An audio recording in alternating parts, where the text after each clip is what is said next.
Scams targeting the elderly? Huh? That's just awful. I sighed as I watched the morning news before heading to work. What's got you sighing? My mother-in-law Kate handed me a cup of coffee with a smile. Well, it's hard not to sigh when you hear about stuff like this. The TV was covering malicious door-to-door sales and grandparent scams targeting seniors. I've heard rumors that these scams are on the rise around here, so it's hard not to worry. Oh, are you worried about me? I'm only 68, you know, and I'm pretty sharp. It's great that you feel young.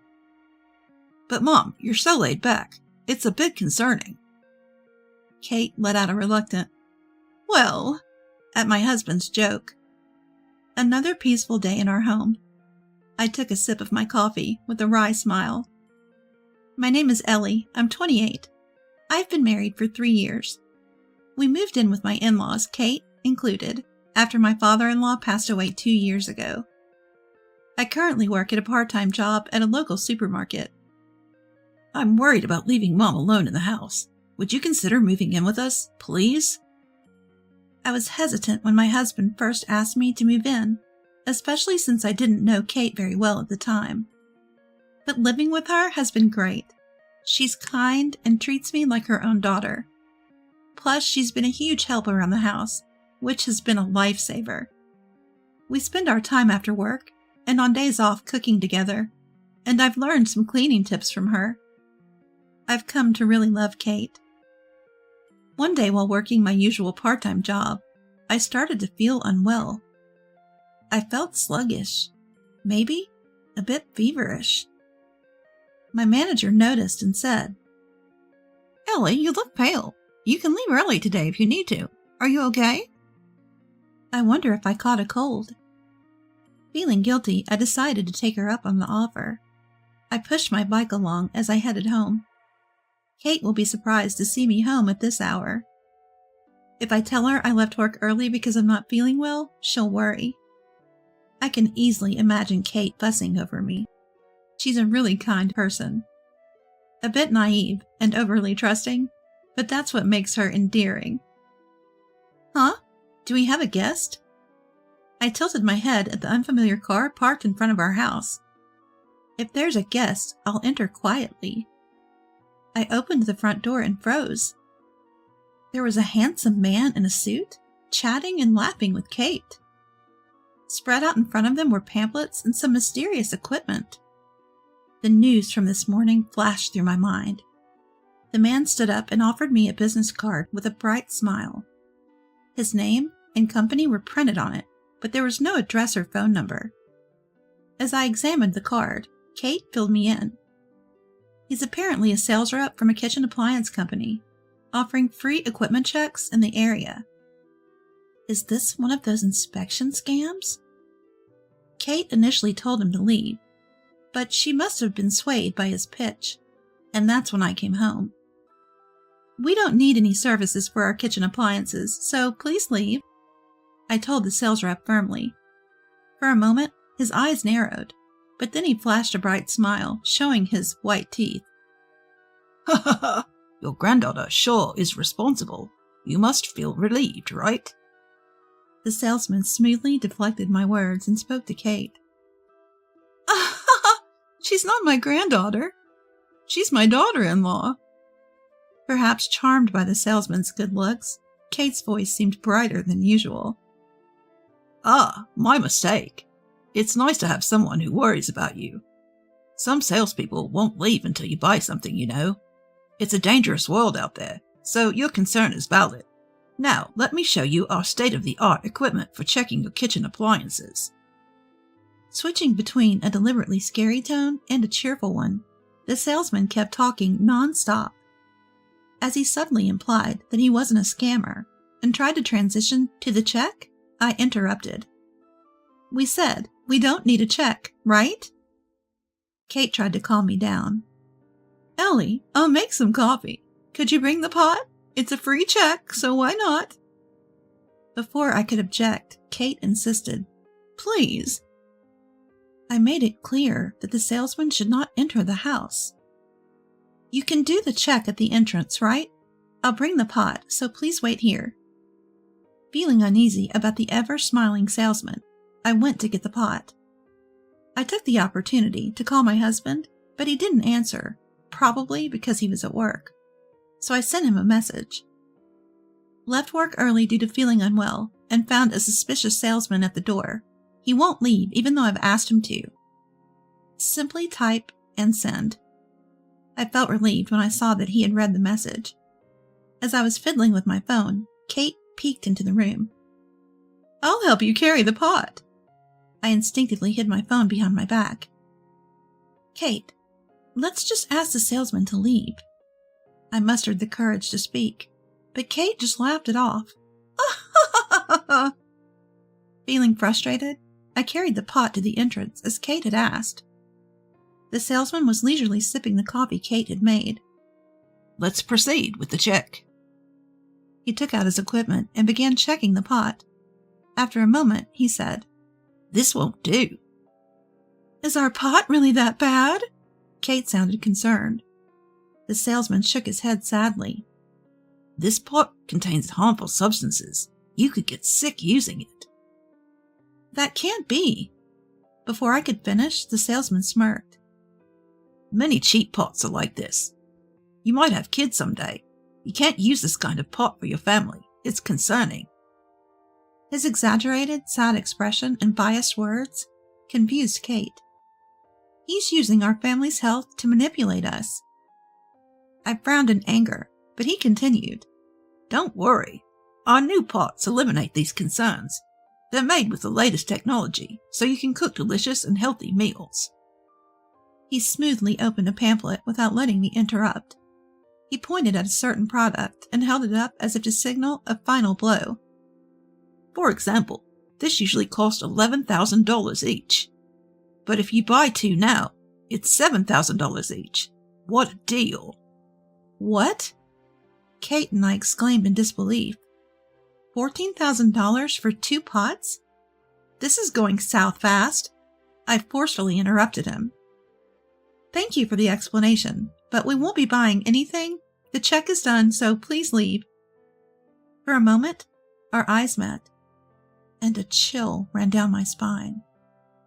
His eyes felt eerily cold, despite his smiling face. I've heard of salespeople becoming aggressive when they can't make a sale. There's still no reply from my husband.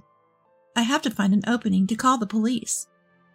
Just as I was thinking this, Kate spoke up with a smile. It's a really good product. I'll buy 2. Please come in. Kate, I disagree. And if we spend that much money, my husband will be furious with me. I knew that Kate had a safe in her room with some cash in it. I hoped she would reconsider when I mentioned her son, but she said, You can't put a price on family health. Besides, he approached me with this offer, so it's my decision to make. I was at a loss for words at Kate's seriousness. In that case, I'll have exactly 2 items in my car. I'll go get them. The salesman happily left through the front door. When he returned, he showed us the pots. They looked fancy, but seemed no different from regular pots. Reading my thoughts, the salesman said, It may look like an ordinary pot, but it's made with a special process. It cooks faster and contains no harmful substances. Kate was nodding as she touched the pot. I see. Here's the contract. He handed the contract to Kate, assuming she had already decided to buy. Just sign here. You can read the rest after I leave. He was so casual about the contract after being so enthusiastic about the product. Wait a minute. Reading the contract after you leave is absurd. And is there a cooling off period? The salesman smirked, as if mocking us. Do you really want to hinder a decision made for your family's health? He didn't answer my question. I should have researched the cooling off period more thoroughly. Oh, already. If this is the case, I should have looked into it. It's a system I've heard a lot about, but I realized that it's meaningless if I don't properly understand it. Maybe I should really report this. There's still no word from my husband, and even if Kate gets mad at me, I have no other choice. As I was thinking this, Kate spoke. It's funny. I never said I decided to buy. I said I'd buy it if it's really good. Her usual smile was gone, and she was staring sharply at the salesman. What? The salesman was stunned. Kate, I thought you were all set to buy. Ah! Kate laughed her usual laugh. Then she turned to the salesman. Who do you think I am? My family has run a pawn shop in this town for generations. I worked there for a while, even after I got married. I developed an eye for quality. People around here know I'm a good appraiser, but this pot doesn't even need an appraisal. She pushed the pot towards the salesman. This pot is barely worth $100. I bet everyone who bought this was fooled by your looks and smooth talk. I had heard that Kate's family owned a pawn shop in town, but I couldn't imagine her as an appraiser, given her usual gentle demeanor.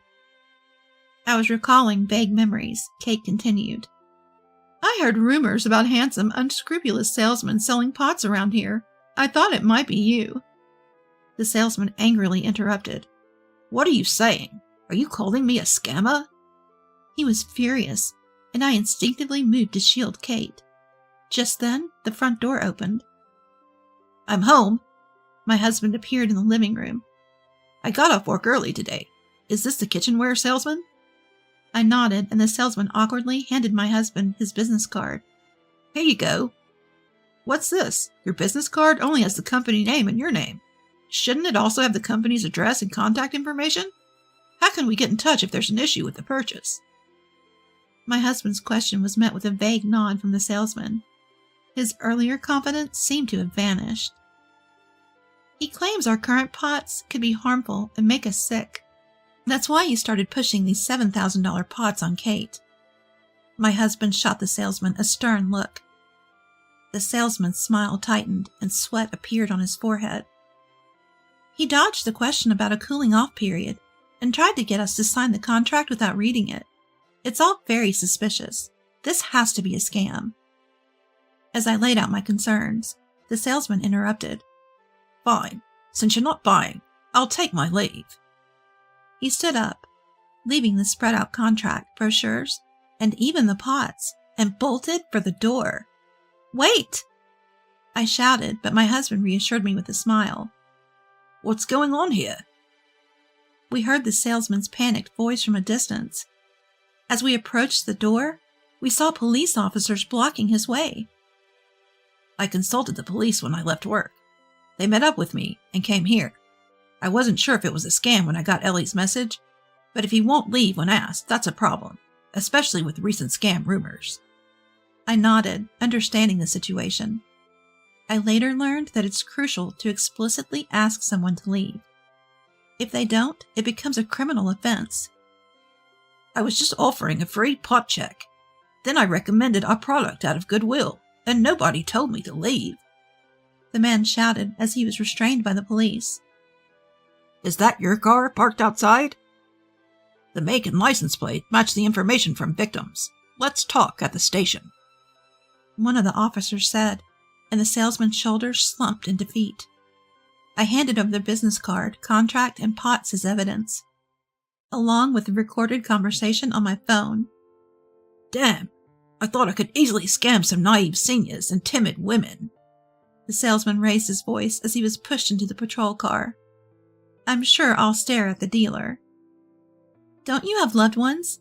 They'd be heartbroken. Exploiting people's fears to sell overpriced items is shameful. He clenched his lips and looked down.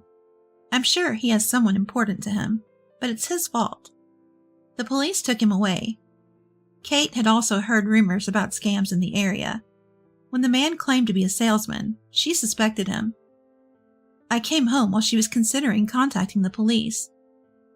And that's how we got here. My husband sighs. Mom could have been in danger, and who knows what could have happened to Ellie. I smiled to comfort the regretful Kate. But we're safe, and that's what matters. I was really worried. I'm sorry for making you worry. Kate apologized. I felt relieved and suddenly sat down exhausted. I had left my part-time job early due to feeling unwell. Supported by my husband, I stood up and we all laughed together.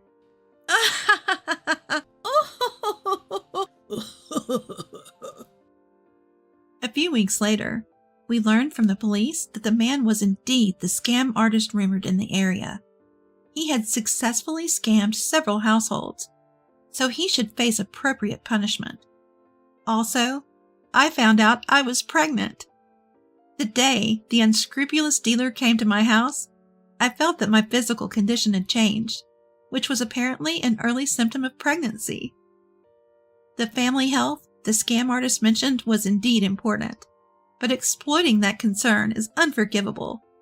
In a world filled with all sorts of people, we'll teach our unborn child to live strongly without losing oneself.